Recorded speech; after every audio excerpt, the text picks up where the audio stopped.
So during and after the pandemic, we saw a lot more clients who had started self-employed businesses.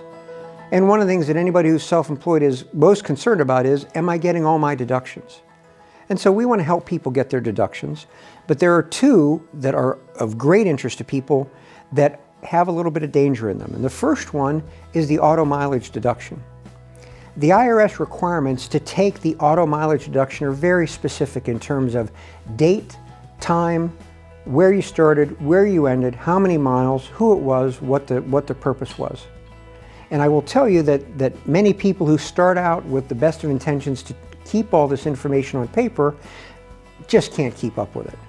And so one of the things we recommend is that you use an app, and it doesn't matter what kind of a phone you have, there are apps where they will automatically log your drives. And then at the end of the day, the end of the week, or even the end of the month, you can go through and say, oh, this was personal, this was business.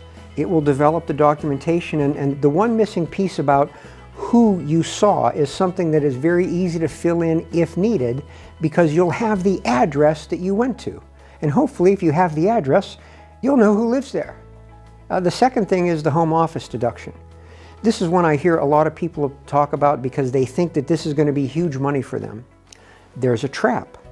That trap is the word exclusive, or you might hear it described as dedicated. Is the space dedicated to your business?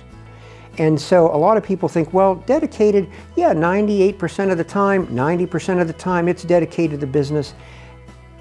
Dedicated, also meaning exclusive, means that it's 100%. So let's imagine that I'm standing here today in a room that has an air hockey table and a television in it.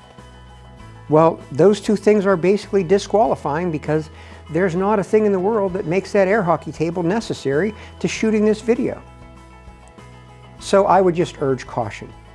And if you have questions, please contact us at taxsimplicity.net. If you reach out, I promise, I will call you back.